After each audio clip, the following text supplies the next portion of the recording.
choisir votre place en fonction des ventilateurs. Parce que il fait chaud dans la pièce. Donc il y a un ventilateur de chaque côté.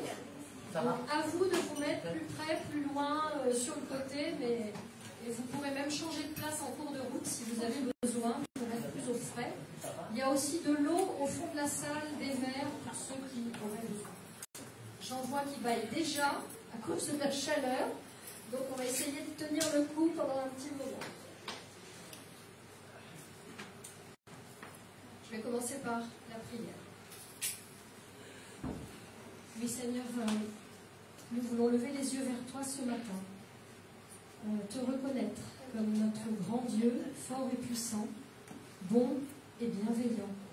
Un Dieu qui nous encourage, qui sait par quelle situation nous passons les uns et les autres. Et tu as toujours quelque chose à nous apprendre au travers de nos difficultés. Aide-nous, Seigneur, à vraiment être confiants dans ta bonté, confiants dans les solutions que tu vas nous laisser entrevoir. Tout ce que tu nous demandes, c'est de te louer, de te faire confiance. Et c'est ça que nous voulons faire ce matin. Amen. Alors, on va commencer par chanter, comme ça au moins vous n'allez pas vous endormir pas tout de suite. En tout cas, si vous voulez bien vous lever, on va chanter un premier chant qui dit « À nous la force ». C'est un chant d'adoration. À nous la force et la joie du Seigneur. À nous la puissance par ce bras puissant. Parce que sa force, sa puissance, il veut nous les transmettre. Mais en échange, bien sûr, nous devons l'adorer. À nous la force.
Et le chant suivant dit notre force sera renouvelée si nous nous confions en Dieu. Bien sûr, il y a un contrat, il y a un marché, comme on dit dans notre vocabulaire d'aujourd'hui.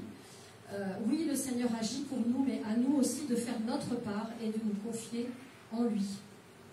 Notre force sera renouvelée.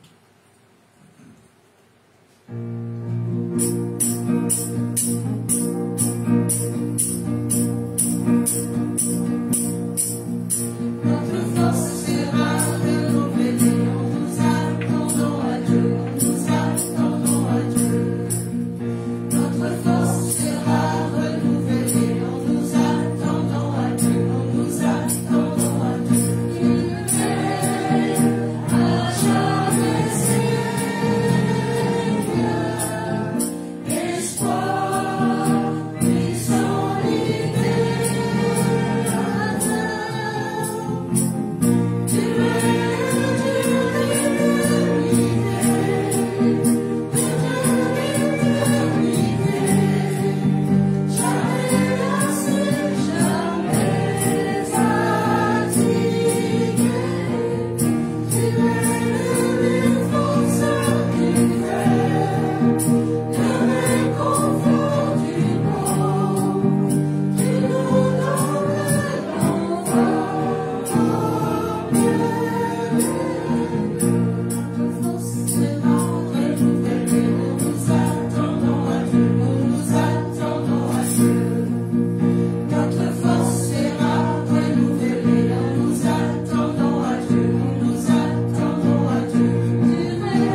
Est-ce que vous avez fait bien attention aux paroles? Dieu n'est jamais lassé, jamais fatigué.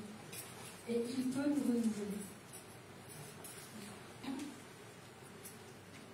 Alors, Dieu nous fait des cadeaux, puisqu'il nous donne la vie, il nous donne tout ce que nous avons. Tout nous vient de lui. Parce que tout ce que nous avons sur la terre, c'est lui qui l'a créé, la terre. Je ne veux pas dire que c'est lui qui a créé le travail, mais presque. Puisqu'il a dit à l'homme de s'occuper de la terre, de la cultiver et d'en manger les fruits. Donc oui, tout nous vient de lui. Beaucoup de choses, en tout cas, nous viennent de lui. Bien sûr, l'homme a fabriqué des choses, mais tout ce qui nous alimente, et l'alimentation, c'est la vie, tout ça nous vient de lui. Alors, devant tous les cadeaux qu'il nous a fait, il n'y a pas 36 réponses possibles. Je me donne à lui. Je lui donne ma vie. Je lui donne mes biens. Je lui donne tout. Faites bien attention aux paroles de ce chant qu'on va chanter maintenant. Je te donne tout.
Aujourd'hui, et souvent on parle des offrandes à la fin, et là on va en parler maintenant.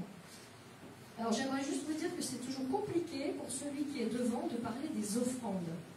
Parce qu'en fait, quelque part, des fois j'ai l'impression de réclamer. Et réclamer, en particulier réclamer de l'argent, ça peut être considéré comme très impoli, inconvenant, déplacé, surtout dans notre culture française. Parce que l'argent est un tabou. Vous le savez tous, dans les entreprises, il y a des pays où tout le monde sait le salaire de tout le monde. Ici, en France, on ne dit jamais son salaire à son collègue. Des fois qu'on gagnerait moins que lui et du coup, on lui en voudrait. Ou des fois qu'on gagnerait plus que lui et c'est lui qui serait jaloux de nous. Enfin, l'argent est vraiment tabou dans notre culture. Alors, je vais laisser quelqu'un en parler à ma place. Parce que cette semaine, dans ma méditation quotidienne, il y avait un texte sur l'offrande. Ah, j'ai dit, tiens, c'est pas moi qui vais le dire. Je vais laisser cette personne qui s'appelle Jean-Louis Gaillard en parler. Donc, il commence par le verset de Colossiens 3, 23, qui dit « Tout ce que vous faites, faites-le de bon cœur, comme pour le Seigneur, c'est-à-dire comme si vous le faisiez directement pour le Seigneur et non pas pour des hommes. Alors il dit, c'est le moment de l'offrande, les paniers passent de main en main. Encore de l'argent à donner, et tout le monde me regarde. Bon allez, je vais mettre 20 €, c'est déjà pas si mal. Hein. L'offrande terminée, la prédication recommence, puis le culte se termine. Je rentre tranquillement à la maison, je fais un petit bout de chemin à pied, et tout à coup, à ma grande surprise, je vois un billet de 20 € par terre. Ah, j'aurais pu me réjouir, mais j'entends une voix qui résonne dans mon cœur. Tiens, reprends-le ton argent. Je réalise que pendant l'offrande, mon attitude n'a pas été la bonne. J'ai alors compris quelle est la valeur de l'offrande, et je n'ai plus jamais donné de la même façon. Car maintenant je sais que Dieu regarde au cœur. Considérez que ce n'est pas la somme que vous donnez qui compte, c'est la disposition de votre cœur à l'égard du Seigneur. Vous pouvez vite changer d'attitude et revenir en arrière quand vous considérez que votre argent est en quelque sorte votre sécurité. Et il continue en disant, mettez plutôt votre confiance dans le Seigneur Jésus qui, lui, est fidèle pour vous combler de ses bienfaits. Et il termine par ce verset, garde ton cœur plus que toute autre chose, car de lui viennent les sources de la vie. C'est le Proverbe 4, verset 23. Ça m'a touché ce texte parce que, oui, c'est vrai, c'est quelque chose d'assez sensible, le fait d'offrir quelque chose, de demander de l'offrande. Et moi, souvent, oui, je vous avoue, j'ai l'impression de réclamer. Mais en même temps, c'est pas à moi, ni au pasteur, ni au conseil, ni à personne que vous donnez, c'est entre vous et Dieu seulement que ça doit se passer. Et dans l'Ancien Testament, c'était pareil. Il y avait des boîtes où les gens venaient apporter leurs offrandes. Alors des fois, c'était, ils apportaient du blé, ils apportaient de leur production, des fois aussi de l'argent, peu importe. Mais ce qui m'a aussi frappé, c'est Dieu regarde au cœur. Dieu sait, personne ne va regarder si vous mettez peu ou beaucoup. D'ailleurs, la boîte, elle est à l'entrée de la salle. Comme ça, vous pouvez le faire en toute discrétion, sans que votre voisin d'à côté ne puisse voir quoi que ce soit. Et c'est vraiment, ça fait partie du culte à rendre à Dieu, parce que Dieu nous a beaucoup donné. Donc il nous demande de donner aussi une partie de ce qu'on a reçu de lui. Mais c'est vraiment entre vous et Dieu que ça se passe. Qu'il vous éclaire si vous voulez donner quelque chose, et que ce soit en toute joie et en toute liberté, parce que Dieu aime celui qui donne avec joie. Et quand le monsieur dit qu'il a été repris par ce billet, il savait qu'il n'avait pas donné avec joie. Il avait donné en se disant, bon, bah, il faut bien parce que voilà, tout le monde va voir si je donne ou si je ne donne pas. En fait, c'était pas ça l'important. L'important, c'était, je donne 1 €, 10 €, 300 €. La somme n'est pas importante. Mais je donne parce que je veux remercier Dieu pour ce qu'il m'a donné. Et avec tout ça, on va pouvoir maintenant se réjouir de ce que Dieu nous a donné et chanter Hosanna. Et après, on va chanter un autre chant qu'on n'a jamais chanté à l'église, donc on va se faire aider avec la vidéo qui dit que Dieu est fort et que Dieu est puissant pour nous bénir et nous encourager. Je vous invite à vous lever pour chanter Hosanna. Thank you.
le chant suivant, on va passer à la vidéo. Je me tairai dès qu'on entendra la musique qui commence.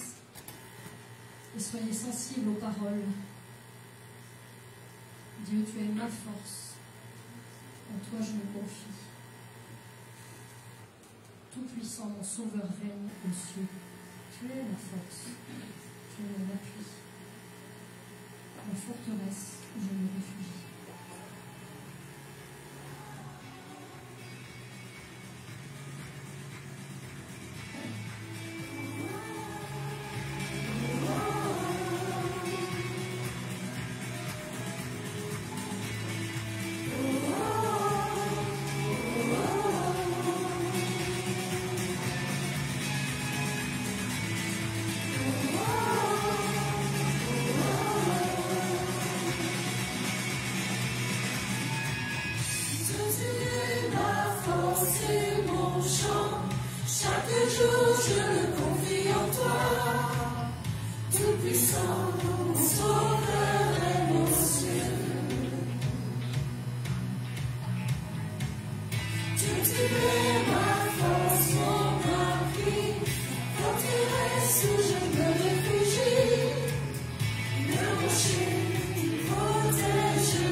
Merci d'avoir chanté du mieux que vous pouviez. Nous, on ne le connaît pas très bien non plus encore, mais vous pouvez vous asseoir. À force, ça va rentrer.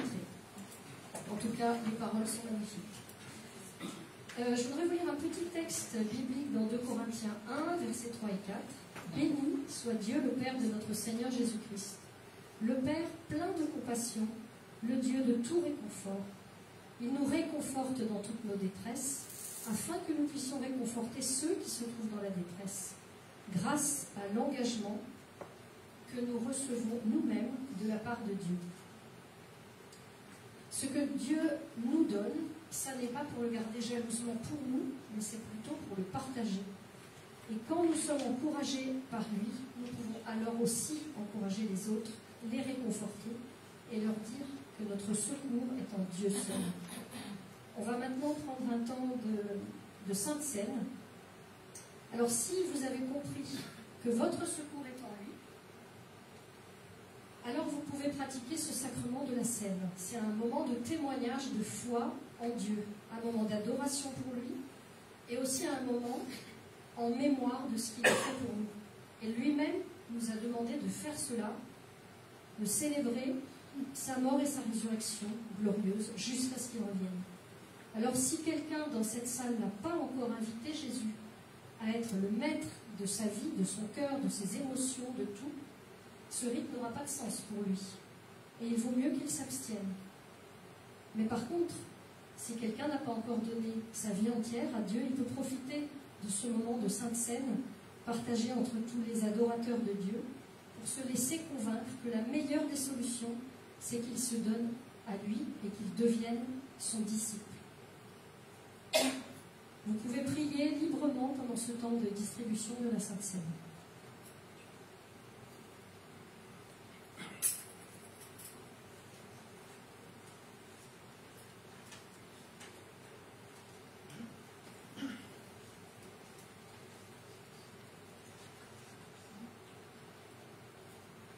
Merci parce que tu as tout accompli à la croix. Que nous puissions être réconciliés avec le Père. Merci parce que tu nous as sauvés, tu nous as rachetés par ta vie, ton sang précieux qui a coulé à la croix. Tu as donné ta vie pour nous. Et Seigneur, merci parce que nous pouvons en retour être dans la reconnaissance et dans la louange de ce que tu as fait. Tu nous as introduits auprès du Père alors que nous étions pécheurs perdus, voués à la mort. Seigneur, tu nous as donné la vie par ta vie. Donner cela. Amen. Seigneur, merci pour ces symboles merveilleux du pain et du vin, qui nous rappellent avec des choses très simples ce que tu as fait pour nous. Nous, Seigneur, à ne pas les prendre avec banalité, mais en sachant que nous célébrons ta mort et ta résurrection. Amen.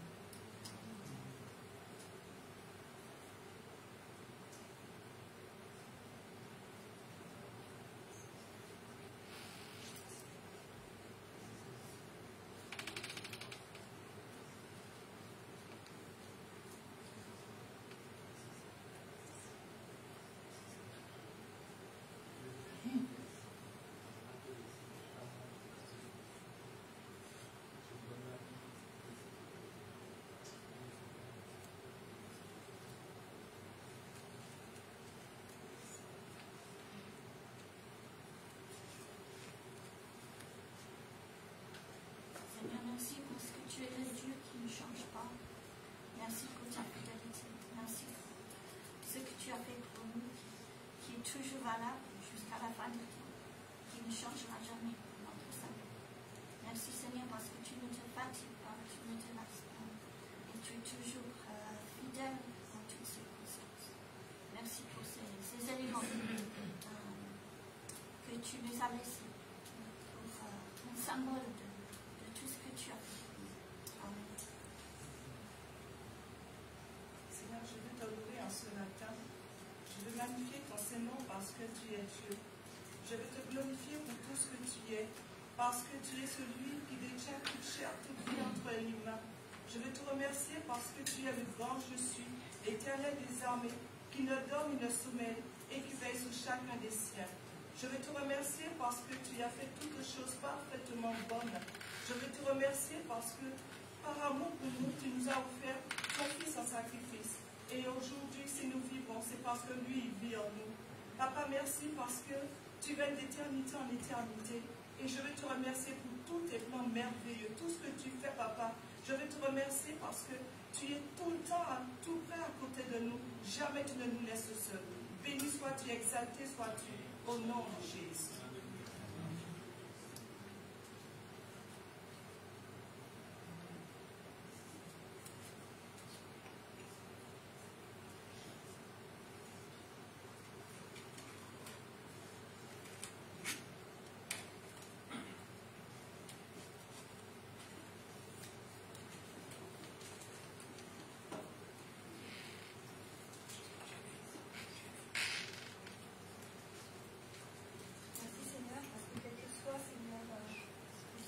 De la vie, quelles que soient, Seigneur, les épreuves, tu es toujours là, tu es avec nous, tu nous gardes, tu nous protèges. Tu es celui, Seigneur, qui conduit nos pas, Seigneur, et merci, Seigneur, pour ta présence. Merci, Seigneur, pour Seigneur, ton sacrifice. Merci, Seigneur, pour cette scène qui nous rappelle que tu as tout accompli à la croix pour moi. Tu m'as accordé, Seigneur, ta grâce. Tu m'as accordé ce salut merveilleux, Seigneur. Ce matin, je veux vraiment te louer, te glorifier, Seigneur, pour cette grâce-là, Seigneur, incomparable que tu nous as donnée, que tu m'as donnée, Seigneur. Merci, Seigneur, pour ce salut merveilleux.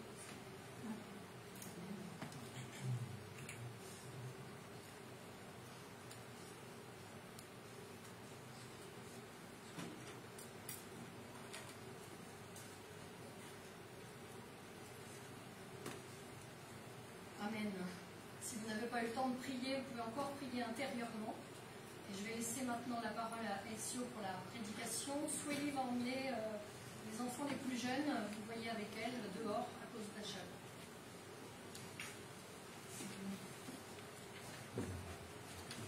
N'hésitez pas à vous servir d'eau, à vous lever, il n'y a pas de souci. Et à changer de place si vous voulez un peu de ventilation. Bonjour à tous ce matin.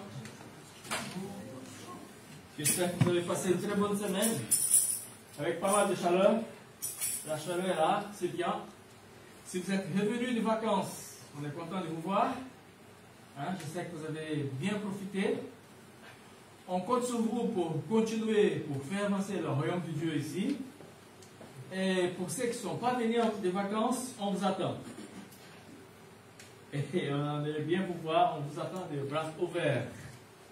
Donc ce matin, ma prédication va sur le thème de sources d'encouragement. Les sources d'encouragement. Prends courage, donc en texte Acte 23, 6 à 11, on va lire tout à l'heure. Et j'ai choisi cette photo avec impossible en tirant la lettre 1 et ça devient possible. Donc le verset qu'on va réparer ce matin plusieurs fois, c'est celui-là, et j'aimerais bien que vous pouvez le lire avec moi. Ça y est? Donc 1, 2, 3. Courage, tu m'as rendu témoignage ici, à Jérusalem, et il faut aussi que tu témoignes à Rome. On va faire la seconde fois parce que je dis qu'il y a des gens qui nous regardent. Donc j'aimerais bien que vous ouvrez vos bouches. Ça y est, c'est bon? 1, 2, 3. Courage, tu m'as rendu témoignage ici, à Jérusalem, et il faut aussi que tu témoignes à Rome. Amen, amen. Ça va mieux. maintenant. C'est bien. Donc, je pense que nous tous avons un moment de notre vie et de l'autre, un moment dans la vie où nous avons besoin d'être encouragés. Vous avez déjà passé par là? Oui. Est-ce que vous avez déjà encouragé quelqu'un? Oui. Est-ce que vous êtes déjà encouragé pour quelqu'un? Oui. Ouais. Donc, on est tous dans le même plateau. Tous dans la même... Donc, de temps en temps, on a besoin d'être encouragé. La femme au foyer, elle a besoin d'encouragement face à la diversité de la vie, parce que ce n'est pas facile, vous le savez très bien. Si vous êtes une femme au foyer, ce n'est pas facile. L'homme d'affaires, il a besoin de faire face à la diversité, parce que ce n'est pas facile la vie aussi. Les enfants, les jeunes gens, les adultes, et même les personnes âgées font face à la diversité, soit financière, familière, de santé, peut-être la perte d'un être cher, le chômage. Tout ce sont des choses qui peuvent nous décourager, n'est-ce pas? Peut-être il y a des autres que vous pouvez dire, que vous pouvez acheter sur votre liste, des choses qui peuvent vous encourager. Mais de l'autre côté, on sait que la vie continue. La vie continue. Donc, le travail, les études, les relations au milieu du temps de la diversité, de ces mondes modernes, donc on est obligé de l'affronter chaque jour. Maintenant, la question pour nous, c'est où on va trouver la force pour être encouragé. Donc, c'est une question, je pense, sérieuse de ces jours. Quand on regarde les nouvelles, on n'est pas du tout encouragé, je pense. Voilà. Il y a des gens qui disent, peut-être vous faites partie de ces groupes, qui disent, maintenant je ne regarde même pas les nouvelles, parce que c'est de la misère, parce que c'est tellement de choses mauvaises que ce n'est pas la peine. Donc à 20h, avant, j'ai toujours été branché à la télé, mais maintenant, non, je ne fais pas. Parce que c'est la plupart des choses qui se passent là-bas, ce n'est pas bon. Et avant de lire notre texte de ce soir, de ce matin, qui sert de base, c'est pour ça que je dis ce soir, qui sert de base de notre réflexion ce matin, je voudrais vous expliquer un peu le contexte dans le texte dans lequel on va travailler ce matin. Donc, c'est-à-dire que ça commence au verset 21 de Actes des Apôtres. Donc, si vous avez une Bible, ouvrez vos Bibles et on va assez vite faire passer, parce que ce n'est pas le texte que vous avez vu sur le 23, mais on commence quand même pour le 21 qui va nous faire comprendre cette phrase, j'espère. Donc, Paul se fait arrêter à Jérusalem. Il rentre à Jérusalem depuis quelque temps. Voilà, et il rentre pour rencontrer les responsables de l'église et discute avec eux. Ils sont très contents. Je résume un peu, et vous regardez chez vous là-bas, dans votre Bible. Sauf que le 7e jour qu'il est au temple, il va au temple pour faire ses prières. Il est arrêté. Il dit voilà, nous avons vu que tu as rentré avec quelqu'un qui n'est pas juif au temple. Donc, c'est interdit. Et la foule va s'y prendre, elle va le frapper. Heureusement, il y avait des soldats romains qui sont venus. Il dit non, non, non, il ne faut pas faire. Comment vous pouvez frapper quelqu'un comme ça? Il prend Paul, il l'amène. Mais avant de rentrer à la caserne, avant de rentrer là où c'était les soldats, il dit est-ce que tu peux reparler un peu? Pourquoi que les gens t'ont volé, tu voulais autant? Et Paul va reparler encore, il va dire, et pendant qu'il parle en langue hébraïque, et tout le monde se tait, s'écoute, l'écoute. Mais à la fin, les gens commencent à crier encore, et parce qu'il va raconter sa conversion, il va appeler, il va dire un peu, parler de son appel. Et avant qu'il finisse, la foule commence à crier encore. Et débarrassez-nous de cet homme, à mort! Il n'est pas digne de vivre sur cette terre. Ils ouvrent, ils arrachent les vêtements, ils lancent la poussière à l'air. Donc, dans la culture juive, ça, c'est un signe que les gens n'étaient pas du tout contents. Et le commandant a dit, attends, on va les faire garder encore, mais on va les frapper quand même. Et Paul dit, attends, je suis romain. Et là, ils ont peur, ils ne vont pas les frapper. Mais quand même, le jour d'après, le commandant va les amener vers les autorités religieuses. Donc, ça, c'est un peu le contexte dans lequel Paul se trouve. Je ne sais pas si c'était encourageant, mais je ne pense pas que ce n'était pas du tout encourageant pour lui. Vous imaginez la situation. Donc là, on passe maintenant au texte que j'ai préparé pour vous pour qu'on puisse lire ensemble. Donc je vous laisse lire, comme on a l'habitude de faire dans cette église. Normalement, voilà, il y a des gens qui vont lire. Et donc je vous laisse lire le texte. Paul savait que les membres du conseil étaient en partie des Sadducéens et en partie des pharisiens. C'est pourquoi il s'écria devant eux: Frères, je suis pharisien, fils de pharisien. C'est parce que j'espère dans la résurrection des morts que je suis mis en jugement. À peine eut-il dit cela que les pharisiens et les Sadducéens commencèrent à se disputer. Et l'assemblée se divisa. Les Sadducéens affirment en effet qu'il n'y a pas de résurrection et qu'il n'y a ni ange ni esprit, tandis que les pharisiens croient en tout cela. On criait de plus en plus fort. Quelques spécialistes des Écritures, membres du parti des pharisiens, se levèrent et protestèrent vivement. Nous ne cherchons aucun mal en cet homme. Nous ne cherchons aucun mal en cet homme. Et si un esprit ou un ange lui avait parlé, la dispute est devenue si violente que le commandant eut peur qu'il ne mette Paul en pièces. C'est pourquoi il ordonna à ses soldats de descendre dans l'assemblée pour arracher Paul à leurs mains et le ramener dans la caserne.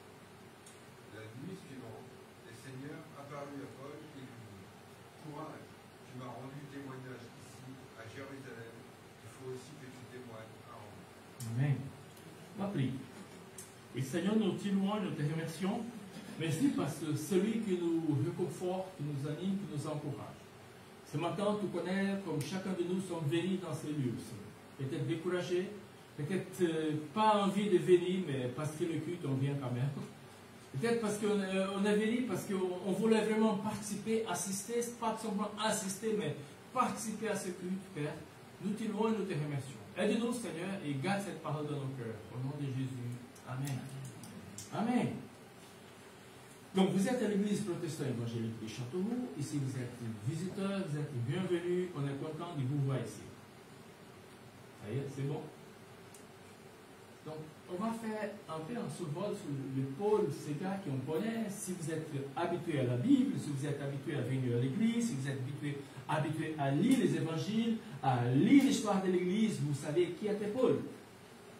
Ce gars qui était complètement fou au commencement, et que le Seigneur l'a changé, il est devenu, voilà, ses disciples, cet homme, je ne sais pas comment vous l'appelez, cet apôtre, à laquelle le Seigneur a utilisé pour partager son évangile à beaucoup de gens dans ce monde. Il a fait 3 voyages missionnaires à peu près, donc il était à Jérusalem, il décide d'aller pour discuter avec les gens de l'église, apporter des offrandes à l'église, tout ça là c'est dans les textes. Et vous savez, il y a des moments dans la vie où même en faisant le bien, écoute bien ça, il y a des moments dans la vie où même en faisant le bien, parce que nous le faisons le bien, nous sommes confrontés à des défis qui sont nécessaires et des fois très coûteux. Même en faisant le bien, on peut être payé par le mal. Paul, par exemple, a toujours assu le prix qu'il payait pour cette étude d'amour. Ces gars, quand on voit l'histoire, il ne fait rien de mal. Mais les gens qui étaient là, ils ont toujours pensé au contraire. Ils ont toujours essayé de lui faire du mal. Et quand on voit un peu son CV à niveau de souffrance, vous allez voir que ce n'était pas petit. Il a pas mal souffert, tout simplement parce qu'il voulait partager l'évangile. Actes chapitre 20, je vais vous relire à partir du verset 22. Il dit, et maintenant je m'y rends à Jérusalem, comme l'Esprit Saint m'oblige à le faire. Et j'ignore ce qui m'arrivera. Je sais seulement que dans chaque ville, l'Esprit Saint m'avertit que la prison et des souffrances m'attendent. Et là, c'est le verset 24. J'aime beaucoup ce verset. Et j'aime tellement ce verset que quand je suis marié, j'ai gravé ça dans mon alliance. Il est là, il est écrit là.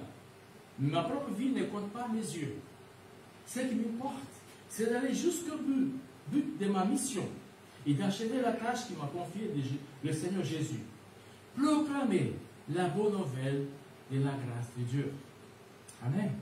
Ça, c'était Paul. Ça, c'est sa conviction. Nous apprenons avec Paul que témoigner de l'évangile de la grâce de Dieu ne signifie pas tout simplement partager l'évangile avec les autres, mais agir avec amour, chercher à résoudre les conflits impersonnels ou interpersonnels, prendre soin et aider ceux qui sont dans le besoin, même si cela nous coûte cher. Ça, c'est l'évangile. Ça, c'est pour ça que le Seigneur nous a appelés. Servir, aider, et des fois, ça va nous coûter très très cher. Je sais ce que je vous parle. Dieu merci, Paul a mis tout ce qu'il a dit à l'épreuve. Donc, il sait qu'en arrivant à Jérusalem, il y a quelque chose qui va se passer de mal. Je ne sais pas si nous, on sait que si on va à Paris, il y a quelque chose qui va se passer de mal, on va y aller quand même. Mais Paul le dit qu'il était obligé par l'Esprit. L'Esprit dit non, va, je suis avec toi. Et on sait que quand le Seigneur est avec nous, qu'est-ce que ce soit qui va se passer, il y aura toujours une solution. Il y aura toujours une porte ouverte. Il y aura toujours quelque chose qui va nous faire du bien dans cette histoire. Finalement, il va se trouver dans le lieu de cette grande agitation, chapitre 23. Et ses commandants vont l'aider. Et la discussion va se poursuivre, cette discussion. Et le commandant a peur que les gens vont tuer Paul. Il va les garder. Il va l'amener l'autre jour vers ces gens qui vont le discuter avec lui. Et imaginons quelqu'un qui aime toujours faire du bien, qui pense qu'il fait du bien, qui va faire du bien, mais les autres pensent toujours du mal. C'est pas facile, hein? Peut-être que vous avez déjà passé par là. On essaie toujours de faire du bien, mais il y a toujours quelqu'un, il y a toujours des gens qui n'arrivent pas à comprendre. Il y a toujours des gens qui sont toujours dans la défensive. Il y a toujours des gens qui sont toujours dans ce sens-là. Ah, mais est-ce que c'est vrai ce qu'il dit? C'est pas facile. Et tout de suite, ça dépend de votre caractère. On se décourage vite. Oh, des fois, on se décourage petit à petit. Et un jour, on dit, c'est pas la peine. Je laisse tomber. Et peut-être Paul pensait ça à ce moment-là dans sa vie. Il dit, tiens, voilà, je savais, mais je ne pensais pas que c'était très très dur. Et à Jérusalem, au milieu de mon peuple, cette grande ville, que Dieu, depuis le commencement, depuis l'Antiquité, tous les gens viennent ici pour adorer Dieu. Peut-être il a s'est posé toutes ces questions. Mais le Seigneur est toujours là. Je ne sais pas comment vous vivez votre vie aujourd'hui. Ce n'est pas comme vous êtes aujourd'hui. Mais je vais vous dire une chose. Le Seigneur est là. Il nous connaît un par un. Vous ne connaissez pas mon cœur. Je disais dans ma prière ce matin avant de venir à l'église, merci Seigneur parce que tu es lumière. Et devant toi, il n'y a rien qui est caché. Je peux cacher quelque chose de vous et vous pouvez quelque chose, cacher quelque chose pour moi. Mais devant le Seigneur, tout est lumière. Et le Seigneur, en sachant la vie de Paul, il dit, tiens, voilà, cette nuit, la nuit suivante, le Seigneur a parlé à Paul, il s'était à côté de lui, dans notre version, il s'était à côté de lui, il dit, prends courage. Prends courage. Et là, ce matin, je voulais au moins dire 4 choses concernant l'encouragement. Il y a au moins 4 leçons qu'on peut tirer de ces petits textes. Donc, on va y aller. Leçons sur l'encouragement selon les textes.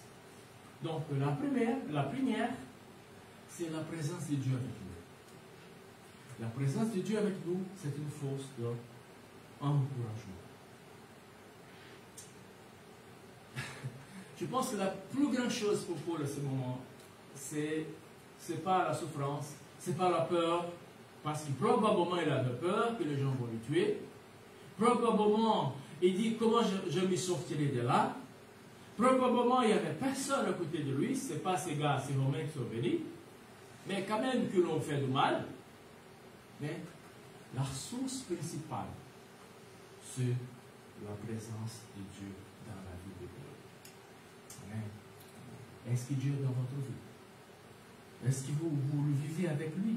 Ou est-ce que vous tout simplement, on va vers lui quand les choses sont mal, sont mauvaises?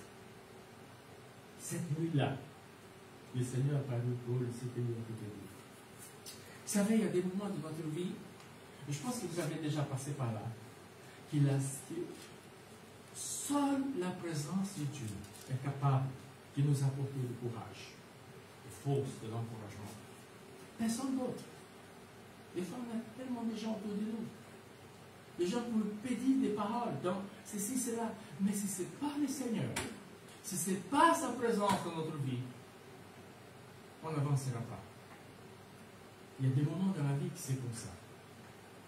Donc, Dieu le sait. C'est pourquoi il tient à nos côtés. C'est pour ça comme on a chanté tout à l'heure, notre force est renouvelée dans le Seigneur. Il se tient à nos côtés. Donc, il avait des pressentiments, des pires pressentiments que les mal pouvaient arriver. Et que, malheureusement, ces mal étaient arrivés. Il était en prison et peut-être quand il était dans la caserne, il a entendu les gens qui étaient à l'extérieur qui disaient voilà, il le fait sortir, amène-les, on veut le tuer. Et peut-être là, il avait des rêves, il avait des promesses de Dieu. Il voulait atteindre l'Espagne.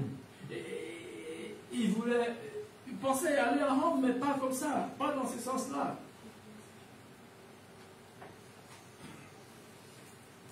Vous savez, quand les difficultés viennent, mariage, le travail, les études, je l'ai dit, la santé, quelle est notre réaction? Est-ce que comment nous planifions, comment nous vivons ces choses-là? Et comme nous avons tous ces rêves, toutes ces choses, et dès que le conflit arrive, dès que la situation change, dès que les choses ne sont pas tellement claires, qu'est-ce qu'on fait? Ce plaisir de rêve, elle tombe par terre. On n'est plus les mêmes. On est découragé. Quand les luttes commencent, je ne sais pas comment vous réagissez. Chacun a sa réaction. Mais je ne pense pas que quand les luttes viennent, on est content. On pense toujours, tiens, encore. Ah non, je pensais qu'ils étaient déjà partis. Ah, ils sont encore là, d'une autre manière. Ah là là. Je voulais revenir en arrière. Je ne voulais pas. Est-ce que je prends le bon chemin? Bref, tu as des questions. Et c'est un peu comme Paul se trouvait à ce moment. Mais, alléluia, la présence de Dieu était là. Il n'y a rien qui peut plus encourager notre foi, l'espérance, l'amour. Paul a passé des autres crises. Paul c'est pas la première fois. Mais je sais qu'à ce moment-là, je pense qu'on se sent bien. Que tout le monde peut nous abandonner. Tout le monde peut ne pas comprendre. Tout le monde peut nous laisser d'écouter. Mais le Seigneur est là, il écoute Elcio, Daniel, Stéphane, Steve, Monia. Je suis là. Ne t'inquiète pas. Ça va y aller. Ça va y aller. Fais-moi confiance. Paul a passé pour. Voilà. Et cette présence de Dieu est une source d'encouragement pour nous à tout le moment. Nous avons besoin de remplir de la foi, de l'espérance, de l'amour, qui va nous permettre de continuer. Deux choses. Et je parle souvent ici, je vais continuer à parler. Si vous venez dans cette église, n'oubliez pas de lire votre Bible. N'oubliez pas de lire votre Bible. Deux. Priez chaque jour. Priez chaque jour.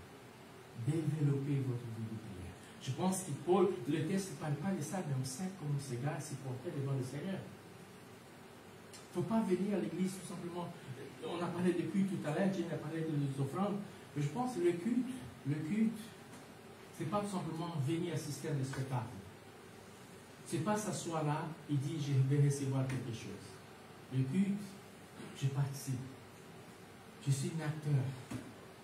Quand je me lève, quand je loue Dieu, quand je donne même mes offrandes, quand j'écoute la parole, je mets pratique dans ma vie. Ça, c'est le culte. Il ne faut pas penser qu'il y a un côté, il y a un fossé qui est là, qui vous est de l'autre côté, et qui nous qui sommes là, nous faisons le spectacle. Non, ce n'est pas ça. Le culte, c'est nous tous ensemble. Donc, priez et Bible. Deuxième chose, c'est que je vois, c'est la providence de Dieu. La providence de Dieu, c'est une source d'encouragement. La providence de Dieu comme grande source d'encouragement à ce moment. Cette nuit, le Seigneur a parlé à Paul. Il s'est tenu à côté de lui. Probablement, dans ce type de situation, on se sent perdu. Mais Dieu n'est pas perdu Paul. C'est ça que c'est Dieu. Des fois, je me sens perdu. Mais je dois avoir cette confiance dans mon cœur que le Seigneur va toujours me trouver. Il sait où il va me trouver. Il sait quel est mon état. Il sait quelle est la condition à laquelle je suis. Comment je suis arrivé là. Et Dieu ne va jamais perdre ses serviteurs. Charles Spurgeon, un grand prédicateur anglais, il a dit, Dieu n'est pas un seul bijou jeté ou oublié. Nous avons de valeur pour le Seigneur. Peut-être pour les gens à côté de nous, ça fait rien. Mais pour le Seigneur, il nous connaît. Nous avons de valeur. Et de bonnes valeurs. Parce qu'il a payé par son sang. Il a payé. Il nous a donné la vie. Et cette vie a coûté pour lui. Les yeux de Dieu sont toujours vers ses enfants bien-aimés. La providence de Dieu a trouvé pour le bon moment. Peut-être qu'ils pensaient déjà, wow, là, c'est fini pour moi. Là, ils vont m'aimer. Il y a quelque chose qui va se passer. Même sans avoir grand-chose à faire, Paul a pu voir la providence divine. Parce que c'est qui a fait qu'il a sorti de cette situation. Je vous laisse découvrir à la maison. Finissez le chapitre 23 et vous allez voir comment Dieu a fait. Dieu a préparé une escorte pour lui, digne d'un chef d'État. Et Paul a sorti sain et sauf. Écoute cette phrase. La providence de Dieu arrive toujours au bon moment et rien ne s'oppose au plan de Dieu. Cela devait nous encourager. Ce n'est pas où vous êtes dans vos problèmes, dans vos difficultés, dans vos soucis, dans vos inquiétudes. Mais sachez une chose ce matin. Dieu est celui qui va toujours pouvoir pour vous. C'est lui qui va toujours venir au bon moment. Et cela, je pense, va nous encourager. Troisième chose que je vois dans ce texte, c'est que la compassion de Dieu est une source d'encouragement. Compassion. Présence, providence, compassion, miséricorde. La miséricorde du Seigneur. Les problèmes et les crises nous frappent tous, n'est-ce pas? On a tous des problèmes, on a tous des crises. Des persécutions, des insultes, des trahisons, des commérages, des coups montés, des absences de résultats tangibles. Bref, la vie, elle est exhaustive. Et comme ces choses ne suivent pas, nous sommes tentés à les mépriser, à tout ce qu'ils ont fait. Et c'est là, c'est-à-dire qu'on diminue davantage. On voit tous ces problèmes autour de nous et on n'arrive pas à tenir et je me laisse entraîner. Et bien sûr, nous faisons des erreurs. Je suis d'accord. Si vous ne faites pas, je fais des erreurs. Nous sommes imparfaits. Si vous n'êtes pas, je suis. Je le suis. Mais ce n'est pas possible de faire les mêmes erreurs tout le temps. Et c'est ça qui nous aide. Et c'est pour ça que Dieu est venu à Paul ces jours, il dit, prends courage. Tu as témoigné de moi à Jérusalem. C'est comme si Dieu le disait, Paul, ne te permets pas jamais de sentir ce que tu as fait à Jérusalem était sans valeur. Il avait beaucoup de valeur. Tu as témoigné de mon nom. Tu as vu? Tu as témoigné de mon nom. Quelle leçon encourageante pour nous.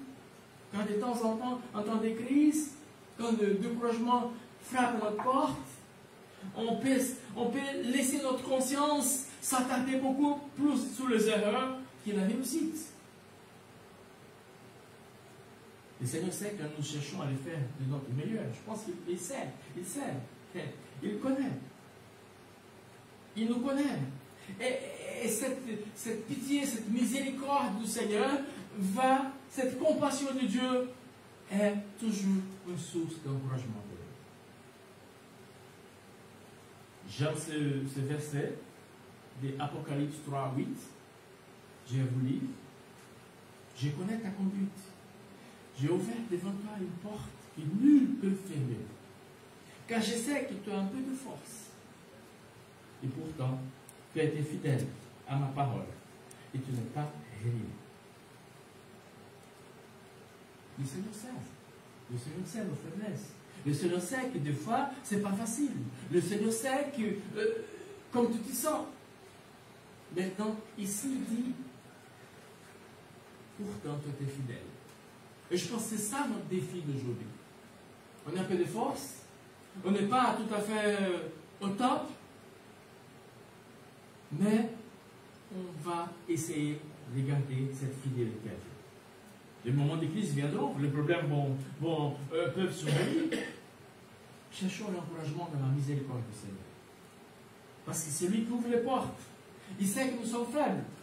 Il nous permet mais nous obéissons à sa parole. Nous faisons des efforts chaque jour. La grâce et la miséricorde va nous rendre capables. Que ça soit une source d'encouragement pour nous. Quatrième chose. Les plans de Dieu. Les plans de Dieu est une source d'encouragement. La présence, la providence, la miséricorde. Il y a les plans de Dieu. La nuit suivante, le Seigneur, début, à côté de lui, il lui dit courage. Comme vous avez témoigné pour moi à Jérusalem, vous devez aussi témoigner à Rome. Savez-vous pourquoi souvent dans le milieu des crises nous nous trouvons découragés? Je vous donne ma réponse. Parce que nous ne parvenons pas à penser aux plans initiaux de Dieu pour nous. Lorsque Dieu nous appelle, nous pouvons perdre certaines batailles. Mais il ne va jamais nous laisser dans la guerre. Ce qu'il a commencé, il va bien finir. Amen. Ce qu'il a commencé dans notre vie, il va bien finir. Ce n'est pas celui-là qui commence quelque chose et dit voilà, débrouille-toi. Je pars, je vais ailleurs. Non. C'est Dieu fidèle. Je le sais ça. Je le sais ça. Et j'espère que vous allez, avec vos expériences avec le Seigneur, vous le savez aussi que le Seigneur est fidèle. Ce n'est pas facile. C'est dur, c'est compliqué. Mais le Christ va venir vers Paul et dit, prends courage. Tu n'es pas perdu la guerre, Paul. Peut-être tu as perdu une bataille, peut-être tu t'es frappé encore, mais je suis toujours avec toi. Tu vas témoigner à Rome. Notre plan initial. Quel est le plan initial pour la vie de Paul? Le Seigneur a dit, tu seras un témoin parmi ceux qui ne sont pas juifs. Et vous savez qui était Rome à l'époque? C'est la capitale de l'Empire romain. Tout le monde venait là-bas. Tout le monde était... Donc, le Seigneur savait pourquoi il va l'amener là. Je ne vais pas vous donner le plan initial, mais vous pouvez le lire. Acte 19, 21 à 22. L'autre jour, il y a quelqu'un qui m'a dit, mais tu n'as pas besoin de lancer beaucoup de versets. Parce que ça peut donner l'idée que tu connais beaucoup et que les autres n'ont rien. Ce n'est pas ça l'idée. Quand je vous donne des versets, quand je vous montre le texte biblique, c'est tout simplement pour vous encourager. Pour vous dire, voilà, c'est dans la Bible. On peut les lire. On doit les trouver. On doit aller vers ces choses-là. Christ va rappeler Paul. C'est un petit parenthèse, parce que je me rappelais de ça. Un petit parenthèse. Christ a rappelé Paul du plan original. Donc, nous ne perdons pas la vie du plan initial de Dieu. pour chacun de nous.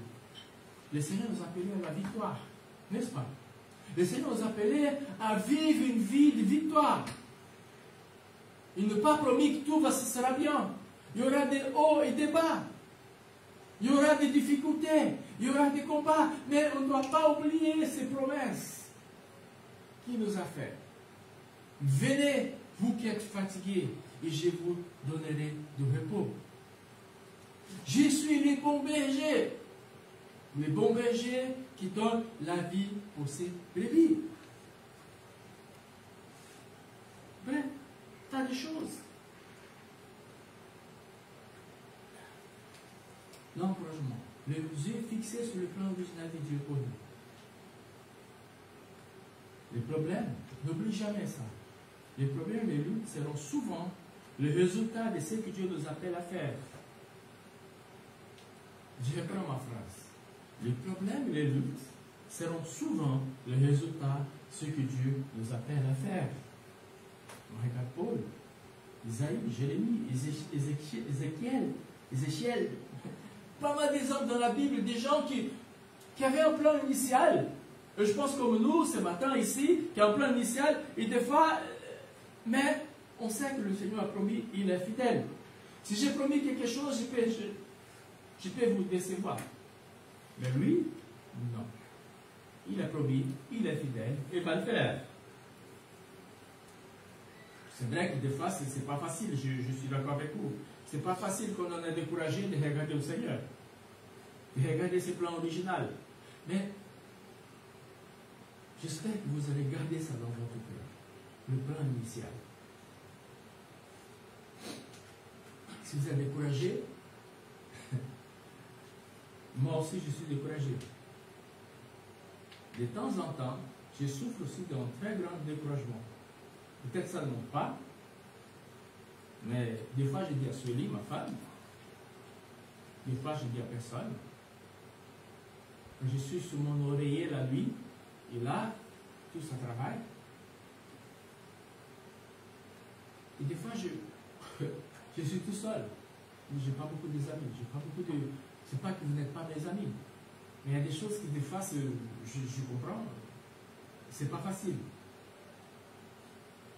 Nous tous ne passons pas là. Nous tous ne passons pas là. Mais la leçon que Jésus nous donne, qui donne à Paul, c'est pour nous aujourd'hui. Courage. Comme vous avez témoigné pour moi, vous allez également témoigner pour moi à Rome.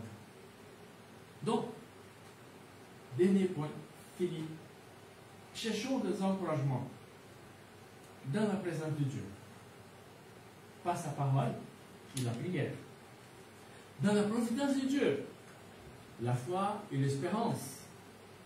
Dans la miséricorde de Dieu, il connaît et reconnaît le succès. Dans les plans de Dieu, il n'est pas encore fini son œuvre en nous. Ça y est, c'est bon? On va y aller.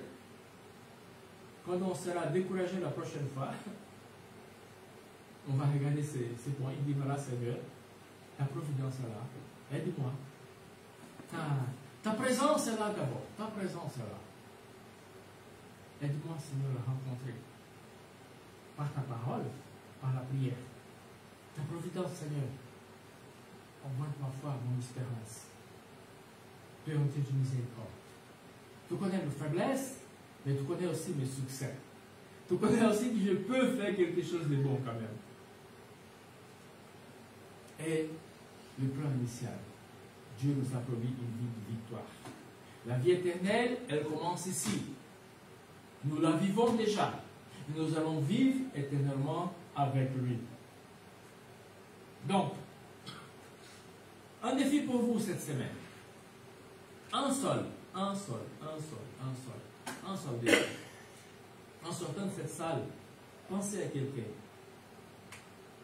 Appelez-le. Salut. Si vous pouvez le voir, allez le voir. Face à face. Si vous ne pouvez pas le voir, dites-le, voilà, j'aimerais bien t'encourager aujourd'hui. Je pense à toi. Faites ça. Faites ça. Ça y est? C'est bon?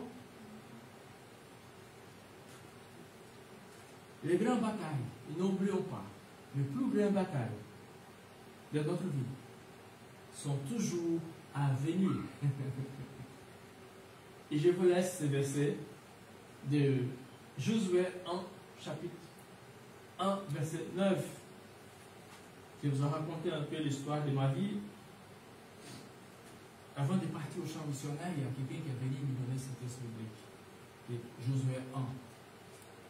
Et cette dame, elle m'avait dit, tu dois garder ça pour toute ta vie.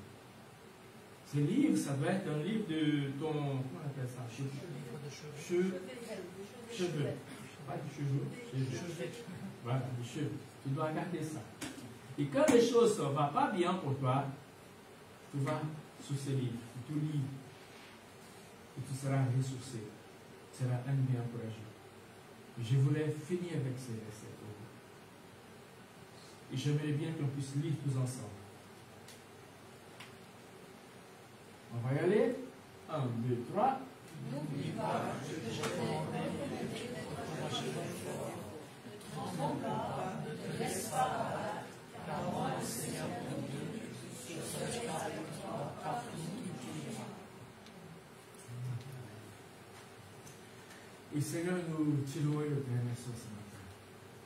Merci Seigneur pour ta grâce, ta bonté et ta miséricorde. Merci Seigneur pour le plan initial que tu as fait à chacun de nous, Seigneur. Que tu peux faire moi-même.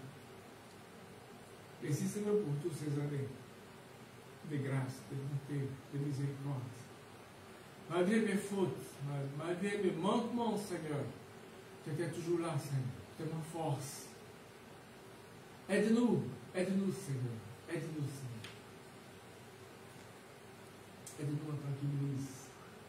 Aide-nous en tant que famille dans ce local ici, Seigneur, que tu nous as placé, Seigneur.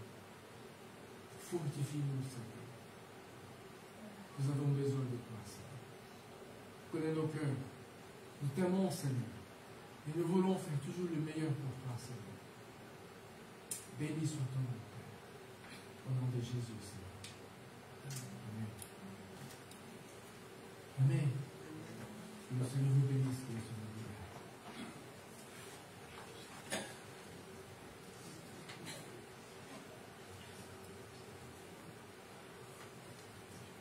On a entendu beaucoup de choses ce matin. Il y a deux choses, moi, qui me sont restées. C'est prie et lis. Prier, lire la Bible. Parce que tout le reste, on va le trouver si on fait ça. Pas beaucoup de transition avant qu'on passe tout simplement aux annonces, parce qu'on arrive à la fin de notre culte. Pour ceux qui sont embêtés pour lire la Bible, qui ne savent pas par où commencer, qui ne savent pas comment faire, vous savez peut-être, pratiquement tout le monde a un téléphone portable de nos jours. Il y a des petites applications, soit sur Top Chrétien, soit sur... vous cherchez des applications avec des méditations quotidiennes. Et si vous n'êtes pas habitué, si vous n'avez pas le temps de lire tous les jours, etc., ça prend 3 minutes. Mais il y a des textes bibliques et des encouragements. Donc demandez-nous si ça peut vous aider à lire un peu de la Bible, si c'est compliqué pour vous. En tout cas, je trouve que ça fait beaucoup de bien. Et il faut que ce soit quotidien. On mange tous les jours, il faut manger un peu de la Bible tous les jours aussi. Dimanche prochain, venez. N'hésitez pas, on sera là à 10h30. Alors, les 4 mots qui doivent nous soutenir, nous encourager aussi. L'unité, rester unis les uns avec les autres, ne pas penser à soi, mais penser groupe. La joie, parce que le Seigneur nous donne sa joie. Même dans les découragements, il est là, il peut nous remonter, nous ramener à la joie. On veut recevoir l'onction de son Saint-Esprit, être béni par lui. Et là aussi, lecture, prière, onction. Et le service, comme j'ai dit tout à l'heure, il ne nous donne pas pour qu'on garde jalousement pour nous, il nous donne pour qu'on partage. Le service des autres, le service de l'Église, c'est ça aussi que Dieu nous demande. Alors, on va passer à la suite. Le culte de rentrée, on vous en parle déjà maintenant, ce sera seulement le 17 septembre. Mais du coup, c'est un moment un peu spécial où on se réunit. On va manger ensemble. Il y aura aussi l'Assemblée générale de l'association Kairos l'après-midi.